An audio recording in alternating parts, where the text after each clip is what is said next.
Mister और Mrs Charles अंधेरी रात में एक अनजान सुनसान रास्ते पर चले जा रहे हैं। मिसेस चार्ल्स जो लंबे सफर के कारण गहरी नींद में सो चुकी थी, मिस्टर चार्ल्स के ब्रेक लगाते ही एकदम उठ गई और अपनी आंखें मलते हुए उन्होंने मिस्टर चार्ल्स से कहा, चार्ल्स तुम मरवाओगे हमें किसी दिन, और तुमने ये गाड़ी जंगल के बाहर क्यों रोक दी?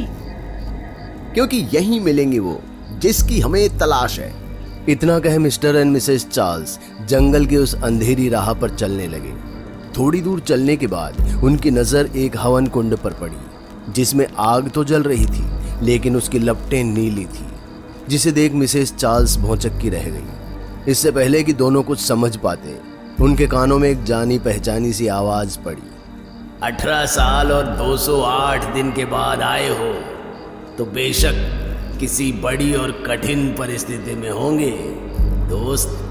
दोनों ने जैसे ही मुड़कर देखा, उनके पीछे कोई और नहीं बल्कि अघोरी नंदा था, जिसने अपने पूरे शरीर पर भभूत लगाई हुई थी।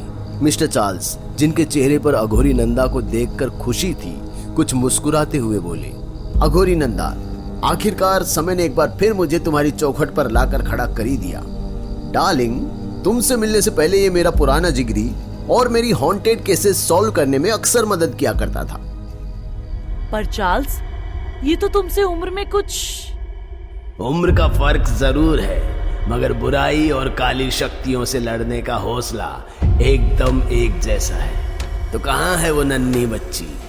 अघोरी, तुम और तुम्हारा ये समय की धारा के पार जाना मुझे हमेशा हैरान करके छोड़ जाता है। खैर, वो बच्ची एक बोतल में कैद हमारी गाड़ी में सुरक्षित है। ज्यादा समय नहीं है, आओ मेरे पीछे, जल्दी ही इस गुत्थी को सुलझाना होगा हमें। इतना कहते ही चार्ल्स दंपत्ति अघोरी के पीछे जंगल की पगडंडी पर चलते हुए एक विशालकाय हवन कुंड के पास आकर बैठ गए। अघोरी मिसेस चार्ल्स का हाथ पकड़ एक मंत्र बुदबुदाता है और ध्यान लगाते हुए कहता है, मेरे साथ इस मंत्र का जाप 3 बार करो और फिर ध्यान लगाओ, सारे उत्तर अतीत में ही मिलेंगे। जय महाकाल। महाकाल महादेव का जाप कर अघोरी मंत्र का उच्चारण करता है और हमारे चार्ल्स दंपत्ति भी उन मंत्रों को पीछे पीछे दोहराते हैं। मंत्र को दोहराते हुए चार्ल्स दंपत्ति और अघोरी नंदा उसी जगह पहुंच गए जहां से इस कहानी की शुरुआत हुई थी। कंस्ट्रक्शन साइट पर जहां एक तरफ काम हो रहा था तो दूसरी तरफ एक छोटी बच्ची मजदूरों के बच्चों के साथ खेल रही थी। ये बच्ची कोई और नहीं बल्कि हेमा ही थी।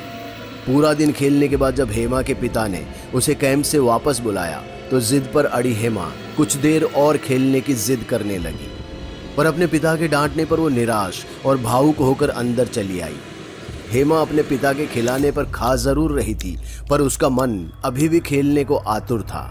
अपनी इसी जिद के चलते वो देर रात टेंट से बाहर निकली और सबसे छुपते छुपाते अपनी गुड़िया के साथ अंडर कंस्ट्रक्शन पार्किंग लॉट में खेलने पहुंच गई। हेमा को इतने अंधेरे में कुछ नहीं दिख रहा था, फिर भी वो अंदर बढ़ती चली जा रही थी, जहां कीड़ों और उल्लुओं की आवाजें माहौल को और भयानक बना रही थी कि अचानक चलते चलते हेमा एक गड्ढे में गिर गई, जहां बेसमेंट की लिफ्ट बनाने का काम जारी था और हेमा किसी मछली की तरह छटपटाने लगी जिसे पानी से बाहर फेंक दिया गया हो।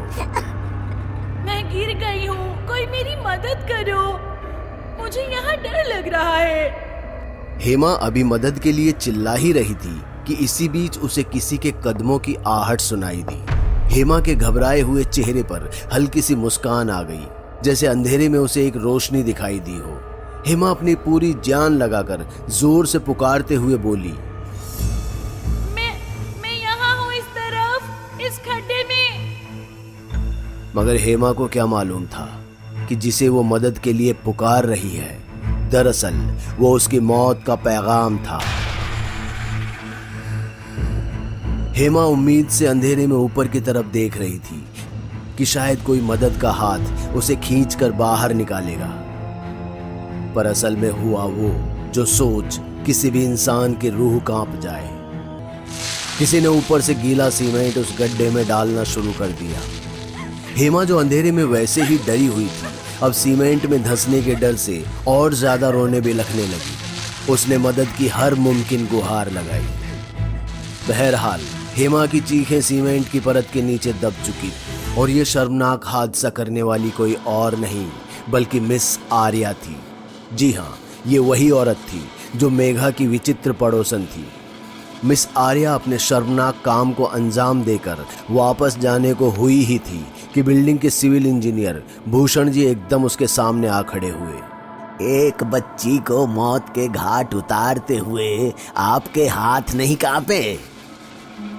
क्या करे भूषण, गंदा है पर धंधा है। और तुम्हें तो पता ही है, ऐसी छोटी छोटी बलि चढ़ाने के कारण ही हमारा बिजनेस एम्पायर इतना फैला है।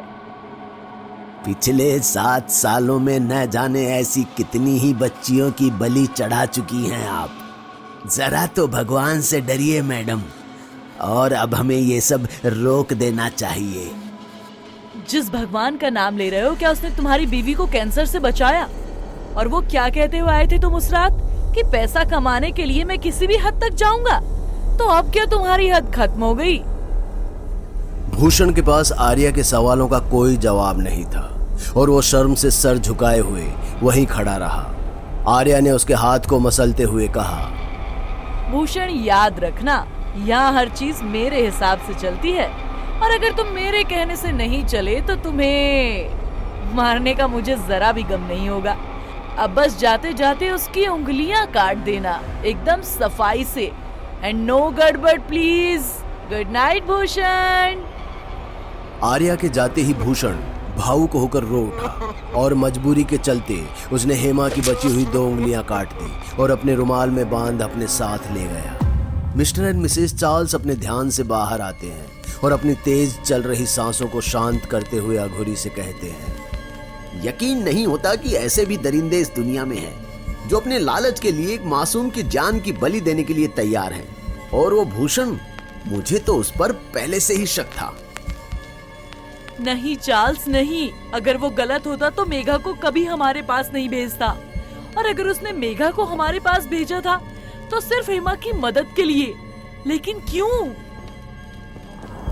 इस क्यों का जवाब भी उसी पार्किंग लॉट में मिलेगा। भूषण की मौत से पहले उसी जगह से वो सच खोद कर निकालना होगा, मगर इस बार सिर्फ मैं ही जाऊंगा। अघोरी नंदा ने इस बार एक ऐसे मंत्र का जाप किया जिससे वो जंगल से अदृश्य हो उसी पार्किंग लॉट में भूषण की मौत से कुछ दिन पहले पहुंच गया। भूषण जो अक्सर नजरें नीची किए आर्या के सामने सर झुकाए रहता था, आज वो गुस्से में उसे ऐसे देख रहा था मानो वो आंखों से ही खून कर देगा। बस कीजिए आर्या मैडम, बहुत हो गया आपका। कब तक उस बच्ची को अपने मकसद के लिए इस्तेमाल करती रहेंगी आप, हैं? अरे अब तो उसे मुक्त कर दीजिए। भूषण तुम क्या कह रहे हो? मैं कुछ समझी नहीं। किसे बेवकूफ समझती हैं आप? आपको क्या लगता है मुझे नहीं मालूम कि कैसे आप हेमा की आत्मा के साथ खेलने के बाद उसे अपने शिकार के पीछे छोड़ देती हैं? हैं? अनजाने में कितने खून करवाए हैं आपने उस मासूम से, उसे तो मालूम तक नहीं। इससे पहले कि भूषण अपनी बात पूरी कर पाता, आर्या के मुट्ठी कसते ही भूषण का दम घुटने लगा और वो देखते ही देखते अपने घुटनों पर आ गया। आर्या गुस्से में उस पर थूकते हुए बोली, वफादारी सिर्फ कुत्तों की अच्छी लगती है, तेरे जैसे गद्दारों की नहीं। खैर सजा तो देनी ही पड़ेगी। आर्या ने आंखें बंद करके एक मंत्र बुदबुदाया और उसका मंत्र खत्म होते ही हेमा उसके सामने आ हवा में तैरने लगी। हेमा, हेमा अब से ये अंकल तुम्हारे साथ खेलेंगे, और अगर ये मना करे तो तुम्हें पता ही है। उस दिन से भूषण की जिंदगी पर मानो मौत का साया मंडराने लगा। भूषण जहां भी जाता, फिर भले ही वो पड़ोस की दुकान हो या गार्डन में टहलने, हेमा का साया उसका पीछा करता और हमेशा एक ही जिद करता, उसके साथ खेलने का।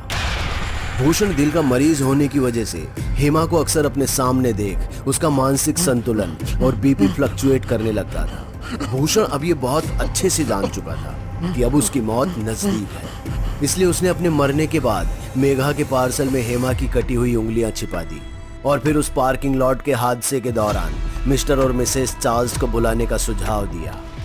अघोरी नंदा, जो किसी दर्शक की तरह ये सब अदृश्य होकर देख रहा था, अचानक से असहज और खुद को कमजोर महसूस करने लगा। नजर घुमाई तो उसने देखा एक काली शाख उसे ऐसे जकड़ रही थी जैसे कि ऑक्टोपस अपने शिकार को।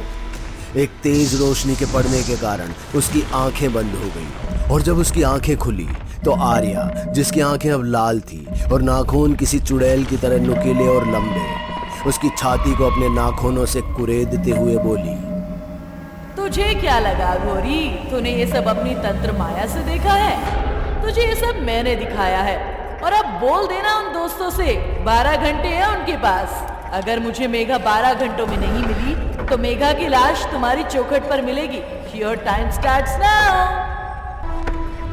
अघोरी की तपस्या जैसे ही भंग हुई वो वापस उसी हवन कुंड में आ चुका था, पर उसकी छाती पर नाखून के निशान अब भी थे और आंखों में एक अजीब सा डर। आज से पहले अघोरी ने किसी को ऐसे नहीं देखा था। अघोरी, तुम ठीक तो हो? बताओ दोस्त, तुमने वहां क्या देखा? अपना काल। आपको क्या लगता है, क्या ये चुड़ैल अघोरी का काल होगी या ये तीनों उसे तबाह कर पाएंगे? कमेंट करके हमें जरूर बताइए और इंतजार कीजिए हमारे अगले भाग का। दोस्तों, अगर आपको हमारी कहानी अच्छी लगी हो तो लाइक, कमेंट और शेयर जरूर करें। साथ ही रेगुलर अपडेट के लिए चैनल को सब्सक्राइब करें। और अगर आपके पास भी कोई डर से भरी दमदार कहानी है तो भेजिए हमारे मेल एड्रेस पर अभी।